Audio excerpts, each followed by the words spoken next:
Quart d'heure techno. Les ondes de choc du progrès se rapprochent de nous. Mais tout cela, c'est déjà dépassé. Revenge of the Nerds. Les jeux vidéo sont partout. Alors quel est le rapport entre la chanson et la micro-informatique? Je vois pas tellement a priori moi. Car un beau jour, il y a eu la révolution. Amiga 500. Quart d'heure techno avec Mathieu Roy. Et pour l'épisode d'aujourd'hui, on est avec Vincent Léonard et Sébastien Dubé, les Denis de Relais. Merci d'être là, les gars. Un plaisir. Vous êtes vraiment geek, vous êtes vraiment gamer aussi à vos heures. Est-ce que vous vous souvenez de votre premier contact avec un jeu vidéo? Moi, le jeu vidéo, c'est pas mal ma vie. Là, j'ai moins de temps là, mais si j'ai une connaissance, quelque chose que je connais vraiment, c'est les jeux vidéo. Ça me rend fou. Ça m'a fasciné. J'ai eu c'est l'Atari et Coleco, on avait les deux. J'avais à peu près 5 ans, mais c'est quand j'ai découvert la NES chez un ami. J'ai Laurent Lassalle, que je salue, qui est devenu un geek. Oui. T'as connu Laurent, c'était chez eux. Je jouais à Contra. La NES venait d'arriver aux États-Unis. Sur Contra, j'étais arrivé à la maison, puis ça a changé ma vie. Ce journée-là, je me demande, là, on a besoin de quelque chose là. J'avais 6 ans. Ouais, 6 ans, puis la NES est rentrée là, puis ça a changé. Wow, c'est quand même spectaculaire, parce que si tu me dis la NES, normalement, je l'aurais immédiatement associé à Super Mario Bros. Là. Mais toi, c'est Contra. Ouais, ça a été Contra avant, parce que Laurent avait eu ça, je pense, à peu près en même temps. Je sais pas, il l'avait en plus. Il y avait toujours une longueur d'avance sur tout le monde, Laurent. Il avait déjà fini Mario, sûrement. Puis il y avait Mario et Ghostbusters qui était C'était un ami aussi. Ben oui. Non, moi, ça a été chez des amis à mon père. C'est drôle parce qu'au moment où la NES est sortie, justement, puis Mario, c'est les papas qui voulaient ça. Moi, fait que le chum à mon père, Claude Arbic, qui avait acheté la NES, puis les jeunes jouaient jusqu'à 7 heures. Puis après ça, c'était les adultes qui embarquaient. Fait que... Je me rappelle, tu avais demandé une NES à Noël, c'était backorder. Ton père était revenu avec un Sega, puis c'était la déprime, puis il était leur porté. Exact, il a fait 3 heures de route, genre, qui est allé trouver une NES à Cowansville, puis on vivait à Saint-Jérôme. Fait que lui, quand il est arrivé avec la Sega, même lui était... Ben non, c'est pas ça que je veux. Fait que le premier contact, ça a été ça. C'était comme, ça nous en prend, tout le monde en veut, puis c'est pas disponible, puis... Fait que du moment que c'est arrivé à la maison. Puis j'avais un petit voisin qui avait Punch-Out aussi. Ouais. Punch-Out qui était comme un miracle. Là. Avec Little Mac, là, qui allait jusqu'à défaire, à l'époque, Mike Tyson. Wow. Un job, Tyson. Soda Popinski. Exactement. Qui s'appelait à l'origine Vodka Popinski, mais ça a été censuré. La version d'arcade qui était méga raciste de Punch-Out, mais qui était très basique. Mais oui, ça a été adopté par Nintendo. On peut vérifier un peu à patin. Donc, pas trop loin après la Nintendo, est-ce que vous avez été aussi des petits bums d'arcade, d'amusatech? Un peu d'arcade, mais j'aime un peu moins ça, le principe d'arcade de pouvoir continuer jusqu'en mettant de l'argent, finalement. C'est un peu, j'aimais être beaucoup récompensé par le travail d'un jeu. J'étais fan de Féru, de Megaman, Metroid, du gros jeu complexe, puis les premiers Zelda. Fait que je trouvais que dans l'arcade, il y avait de quoi, c'est arrivé avec 40$, ça allait plus loin, même si l'autre était meilleur. Fait que il y a de quoi que j'aime moins. L'arcade aujourd'hui, c'est les mêmes, là. En console, j'ai une arcade à la maison, toutes les consoles à peu près. Mais on se tenait au club vidéo. Oui, ça c'est génial. On joue de temps en temps, Simpson, arcade, Turtle in Time. Ben, on parle geek, là, je veux dire, à ce moment-là, le club vidéo, c'était et les films, et les jeux d'arcade, mais et les jeux de NES qui étaient alloués. Fait que nous autres, on était chum avec le gars du club vidéo. Fait qu'on il passait le balai, il nous passait un jeu, on jouait à l'arcade gratis. Vous rappelez-vous d'un jeu super populaire d'un club vidéo que vous avez attendu pour pouvoir le louer? T'attendais 1 heure que la petite pinouche revienne. Megaman 3 puis Ninja Gaiden 2, c'est des suites que j'attendais. Je demandais à tous les soins parce qu'on n'avait pas de net. Là. Non. Zéro, pas de web. Si tu voulais voir les monstres de fin de tableau ou la fin d'un jeu, t'allais pas sur YouTube. Là. Non, tu t'abonnes à Nintendo Power, à la limite. Puis encore ça prenait quelques temps avant que tu aies tous les secrets. Exact. Ouais, c'était pas nécessairement des jeux simples. Tu parles de Ninja Gaiden. Le premier, le finir, c'était un mandat. C'était encore un mandat. Puis on était fait, tu pouvais pas juste le louer au dépanneur du coin de la rue. Ninja Gaiden, ça te le prenait. Surtout qu'il y avait des jeux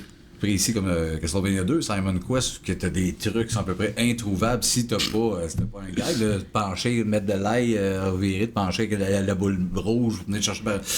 Puis là, quand le Nintendo Power est sorti, là, ça s'est mis à jaser à l'école. C'est ça, où tu fasses là, telle place. Mais non, mais la première fois que tu vois Ganon, tu reviens dans le cours d'école, j'ai vu Ganon, c'est quoi un cochon, ta gueule? C'est comme. Tu devenais une légende dans le cours d'école. Là. Je l'avais fini. Est-ce qu'on est en train de faire une génération pour qui c'est beaucoup trop facile? Parce que là, écoute, c'est des continus à l'infini. Tu te ramasses à peu près 30 vies après 3-4 tableaux. Tu recommences là où t'as laissé. Nous, 3 vies, pas de continu, puis le 0 qu'on comptait pas pour une vie. Hein. Oui, on était endurant pas mal, parce que je le vois chez mes enfants, justement, puis même on a des consoles, petites consoles de rétro gaming qui sont sorties, là, genre le Genesis ou le Super NES, puis il essaie de jouer de façon comme tu viens de dire, puis il se tente très rapidement, genre OK, c'est pas fini, je passe à d'autres choses, je m'en vais dans Fortnite. Ça a été réinventé, mais beaucoup plus sur l'expérience, beaucoup plus sur le multijoueur, sa communauté. Les expériences sont plus là justement de vivre une patente qui est plus proche d'un film. Je comprends, ça a été modernisé. Nous, on était à l'ère du 8 bits ou du 16 bits, où là t'es fouetté. La performance est moins là, la technique de contrôler la manette. Plus trop important aujourd'hui.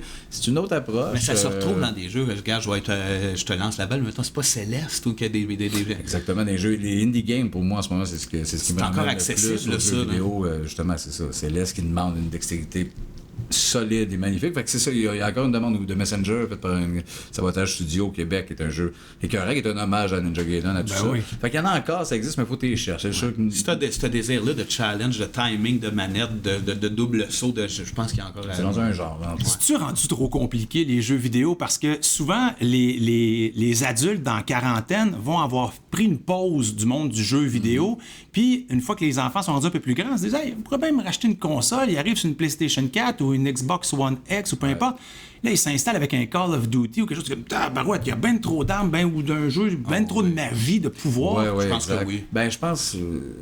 Quelqu'un qui aurait décroché complètement arrive dans cet univers. L'arrivée du 3D, le N64, le PS1 qui est arrivé en même temps, on a perdu beaucoup de monde de notre gang qui arrivait à l'âge adulte, qui avait plus la job, les blondes, tout ça. Puis là, il y a un gros jump qui tombe là, dans du 3D où justement, hey, ça a l'air bon de Witcher. T'arrives là, c'est des jeux ou Fallout, c'est très chargé. Je pense qu'il faut que tu continues. Nous autres, on a un build-up avec le live en plus, les Rainbow, les Splinter Cell. Il y a un build-up d'apprendre à jouer justement. C'est ça. Si tu lâches trop longtemps, faut que tu reviennes lentement avec la bonne sélection de jeu dans le bon pacing. Parce que tu pourrais être refroidi vite avec une bébête trop complexe, trop chargée. Fait que c'est ça. C'est te faire guider un peu, là, si tu veux te remettre à gamer. Parler avec quelqu'un qui pourrait te guider un bon. Ça revient, mais faut être du temps. OK, vous avez un jeu à montrer à vos enfants. Tu dis, ça, c'est ce qui a défini ma jeunesse. Ben, c'est Ninja Gaiden 1 de mon côté, c'est sûr. Mega Man 2 ou Super Mario World? Oh, Super Mario World ou Super Nintendo? Ouais, je me suis dit, non, c'est pas pogné, mais je me suis dit qu'un gars par rapport aux trois. Super Mario 3, Super Mario World, lequel est le plus grand chef-d'œuvre? C'est tellement défendant. Mais Mario World, je me rappelle que j'attendais même pas, justement, on attendait un jeu. Moi, la Super NES est arrivée une journée que j'allais au club vidéo, cette année-là, je suis arrivé là, j'ai fait, c'est quoi ce boîte-là? Puis, c'est la nouvelle Nintendo. Fait que je savais même pas une console arrivée là, derrière la boîte. Mais oui, mais c'est quoi ça? Puis là, il louait, il fallait laisser un dépôt. Mon grand frère, Martin, viens, c'est 100 pièces de dépôt.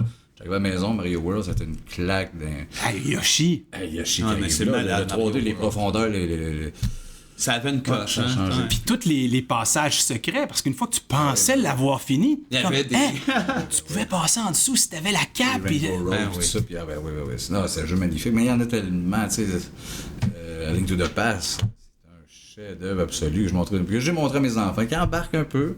Mon plus jeune a fini Mega Man 2, vers la bande. Le 2 puis le 3, mais je sais qu'il y en a plein d'autres. Toi, t'as continué d'un X en plus. Là, mais oui, ah ouais, ça, moi j'ai perdu le fil parce que moi je me souviens de Mega Man. Ce qui m'avait étonné, c'est que quand t'attendais un peu, Mega Man clignait des yeux. Ça j'étais là, aïe, qu'est-ce que t'as fait? Puis l'autre affaire, c'est que j'avais pas le goût de laisser la ville sous l'emprise du Dr. Willis. C'était comme, ah non, tu sais. Ouais, ça a switché, c'est moi. Après ça, dans X, qui est une super belle série, mais après ça a débordé dans les Battle Network. Moins là, mais dans les platformers Mega Man. Puis aujourd'hui, vos habitudes de jeu, ça ressemble à quoi? Ben c'est ça, moi c'est la Switch puis les indie games qui m'ont ramené du Undertale, Celeste, Night in the Woods. Fait que c'est plus des jeux qui se rapprochent quasiment d'un roman graphique que des jeux soit de performance ou trop chargés. Puis là, le multiplayer non plus, on a moins de temps. On a eu une grosse phase. On a essayé Overwatch, on a eu bien du fun, mais après 3 semaines, on a fait bon, mais là... C'est parce que quand t'es pas capable d'être, je sais pas, rigoureux dans ce genre de jeu-là, rapidement, les autres équipes prennent le dessus, là, ça va vite, puis là, c'est rendu sportif. Moi, beaucoup, les enfants ont pris le dessus parce que je suis moins, quand même, gamer. J'ai toujours été gamer, j'ai fini des jeux, genre, j'ai bien trippé, moi, genre Fable. Ce genre de gars-là qui aimait ça forger, puis pendant des heures aller ramasser, mais on a fait des gros jeux que j'ai quand même réussi à passer au travers, à finir, Mass Effect, mais je suis pas rigoureux. Là, c'est mes enfants, c'est envahi, c'est que ça, ils me font découvrir des affaires. C'est toujours été Sébastien qui m'a dit hey, t'as-tu joué à ça? Mais étonnamment, je suis pas un fan de sport, je suis pas un méga fan de hockey, puis de quoi j'ai été le meilleur, ça a été à NHL. Je suis extrêmement dur à battre à NHL ou je jouais à la boxe à un moment donné aussi. Fight Night, j'étais rendu.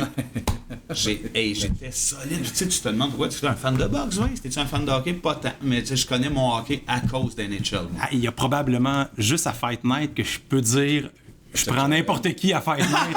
Round 2. Oui. Non, Fight Night malade, puis sinon, il y a eu des niaiseries un peu, genre Pokémon Puzzle. Moi, ça me rend assez malade. Là. Tu sais, genre de Dr. Mario. Avez-vous été dans la mode, tu sais, en fait, du rétro gaming? C'est-à-dire qu'on a ressorti, entre autres, sur la Switch des vieux jeux de Nintendo ou encore en émulateur des vieux jeux de l'époque? Ben moi, j'ai toujours eu ça. J'ai toujours regardé. J'avais une collection de NES à peu près complète. NES, puis que je me suis départi quand le marché est devenu beaucoup trop exagéré, puis c'est rendu à un niveau de fou. Je faisais manque des pièces que là, pourquoi acheter des Little Samsung à 1200, j'avais plus de crise de bon sens. Fait que j'ai été vers l'émulation, mais je fais affaire avec un gars qui pense que Chris Cool Tech, là, qui fait une émulation parfaite, souvent à partir de la console même, comme il fait, mettons, comme moi j'ai une PS3 avec la bibliothèque PS3 dessus en entier. Fait que tu roules directement sur la machine. Fait que c'est pas de l'émulation PC qui fait que. Puis il y a à peu près pas de lag d'input. Fait que j'ai jamais eu de rétro gaming parce que j'ai toujours ressorti mes jeux de NES, Super NES, TurboGrafx 16. J'ai grandi avec ça tout le temps. Fait que j'ai pas vu ce clash-là de retour. Hey, Rygar! Ben oui, j'ai joué à Rygar à 10, à 15, à 20, à 25. Ouais, ça a toujours été. Hein, Puis quand vous étiez jeune, ben, vous passiez des heures à essayer de finir un jeu, faire le tour d'une cassette. Aujourd'hui, vous incarnez la discipline et l'autorité. Comment ça se passe à la maison? Est-ce qu'il faut que vous fixiez des règles de jeu? Parce que vous avez déjà été ce jeune gamer-là. Là. Exactement. C'est ce qui fait qu'on fait attention d'être pas trop militaire, mais tempéré. T'sais. Moi, c'est vraiment plus le rapport que ça devient malsain. T'sais, j'ai vu avec Fortnite que là, l'achat de skins devenait plus d'intérêt au jeu, c'était dans une collection de virtualité. Fait que là, j'ai contrôlé là-dessus, ça devenait un peu toxique. Tant que le jeu n'est pas toxique, moi, tu sais, Breath of the Wild, quand même, mon gars, joue 4 heures par jour, 5 heures, on m'a fait, ben oui, tant qu'à ça, t'es en train de faire quelque chose de plus constructif, écouter une série à Télétoon, ça dégueule, puis ça se chie dessus. Fait qu'il y a des merveilles, j'ai eu un respect, c'est pas tout le monde qui voit dans le jeu vidéo, mais il y a des œuvres magnifiques. Ouais, il y a des métiers aussi qui sont extraordinairement artistiques en arrière d'un jeu vidéo. Ce que ça développe de positif, oui, on va parler souvent du négatif, mais la dextérité, l'imaginaire, la créativité, le social. Ça va partir, c'est pas les jeux vidéo, mais le jeu vidéo. Ça dépend à quoi tu joues. Ouais, exact. Si tu te remolles à la tête pour rien, ben, là, tu passes du temps là-dessus, mais c'est de quoi de. Tu fais, oui, je vais finir Skyrim, ben oui, vas-y, bon garçon. Let's go, Puis en même temps, je pense qu'en vieillissant, le dosage est partout, que ce soit dans les jeux vidéo, mais c'est où, mettons, quand même, qui jouerait à serpent à échelle, 40 heures par jour, je dirais aussi décroche. C'est comme le bon dosage de tout dans tout. Vous êtes encore des grands ludiques quand Montréal Joue vous approche pour être porte-parole, c'est pas. C'est un mariage naturel. Ben oui, mais on est super ludique, on aime ce rapport-là, on est social, on aime être à une table avec des gens pour jouer, puis jeux vidéo, jeux de rôle, on les a toutes faites, on les connaît avec les enfants. Aussi, une grosse passe board game. C'est ça, Montréal Joue qui réunit tout ça en même temps. On le voyait le festival, on y avait été une fois, passé une fois, mais c'est tellement. Ça rejoint justement et les geeks, et les familles, et le monde, et les curieux, puis tout le monde là-bas. C'est une ambiance magique de parler de jeu, tout le monde tripe sur la même patente, même si c'est pas le même jeu. Ouais, puis en bibliothèque aussi, moi je reviens là-dessus souvent. On fait des entrevues, mais ça me fait comme capoter. Je pensais pas que les bibliothèques avaient cette ouverture-là, qu'on y aille pitcher des dés en criant, puis jouer à des jeux virtuels. Puis là, ben c'est ça, dans ce festival-là. Ben, c'est que le monde n'a pas lié à la bibliothèque, on a une image. Ouais, mais il y a un travail d'archivage qui est important de faire aussi de ces anciens jeux-là. Il faut qu'on se souvienne d'où ça vient, même si l'histoire est quand même récente. C'est super important qu'il y ait des musées du jeu vidéo. Il faut qu'aussi les bibliothèques puissent rendre ça accessible, disponible, parce que pour moi, c'est des œuvres artistiques qui se valent. Puis il y a aussi des œuvres en jeu vidéo ou en gaming qui sont historiques, qui sont inspirées. Assassin's Creed, là, déjà, qui est le classique, mais je veux dire, il y en a beaucoup qui parlent de soit d'histoire, soit de moments d'historique. C'est bon que la bibliothèque ouvre. Ouais, au niveau culturel, il faut que je pense qu'on c'est le fun, on veut brasser ça, nous autres, on est content que le monde. Oui, OK, la culture, ça bouge, dans une bibliothèque, entre autres plus. En tout cas, let's go. Absolument. Je veux juste faire un dernier petit portrait sur la techno et vous deux. Comment, aujourd'hui, ou il y a de ça quelques années, comment les médias sociaux vous ont servi dans votre carrière, notamment d'humoriste, pour les Denis de Relais? Parce que ça a dû changer beaucoup de choses. Vous avez probablement eu votre quantité d'insultes là-dessus, mais ça a certainement servi aussi à votre marketing. Oui, mais on est vraiment à cheval entre les deux. T'sais, on a connu l'avant et l'après, réseaux sociaux, même web, l'utilisation du web par rapport à notre carrière. Fait qu'on est plus old school quand même. On est gradé en 2000, il y a 20 ans, sorti de l'école. Donc on s'en est servi un peu, mais quand tu vois aujourd'hui des Julien Lacroix, puis du monde qui sont à peu près créé des carrières à partir de ça, puis qui ont été brillants, on s'en est servi, mais c'est pas notre plateforme directe. Même on est des fois paresseux sur il faudrait poster de quoi sur Facebook. T'sais, c'est pas naturel C'était laborieux quand ça a commencé. Je me rappelle que ça coûtait cher. C'était assez laborieux. Le premier site web des Denis Drolet avait beaucoup de jeux, de petites animations. Puis là, je me rappelle comment les gars qui avaient travaillé là-dessus avaient gagné. Les autres avaient gagné. Félix, puis c'est vrai. On était dans les premiers à dire, hey, là, on va l'utiliser. Puis finalement, on a lâché prise, on dirait, parce que, encore une fois, à cheval entre deux époques, ça nous tire toujours un peu par en arrière. Ouais, c'est un peu étrange. Pourtant, moi qui étais techno, tout le temps là-dessus. Patente, ses ordi, mes trucs, la musique, mais on dirait qu'il y a de quoi avec l'approche que je fais. Non, ça se passe par. C'est drôle, on n'a pas utilisé tant, mais on a des séries web là, qui ont été attachées par la bande, mais. Ouais. Mais là, tout à coup, j'ai l'idée d'un jeu mobile avec les Denis. Ça serait absolument extraordinaire. Quelque chose qui se joue d'une simplicité là, alarmante. Là. Ouais.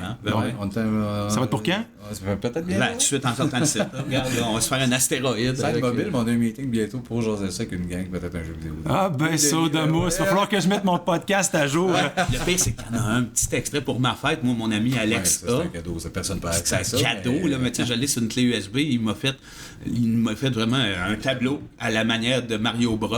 Avec tout l'univers des Denis Drolet, puis c'est Denis à palette qui casse des briques, qui sautent dans des... C'est malade. Ah oui, c'est clair. Là, tu prends un screenshot de ça, tu le fais imprimer, tu mets ça dans ta man cave. Oui, c'est ça. Ah ben, Vincent Léonard, Sébastien Dubé, les Denis Drolet, merci beaucoup pour ce voyage dans le temps. Très le fun. C'était Quart d'heure techno avec Mathieu Roy. D'autres épisodes disponibles sur la balado de Quart d'heure techno.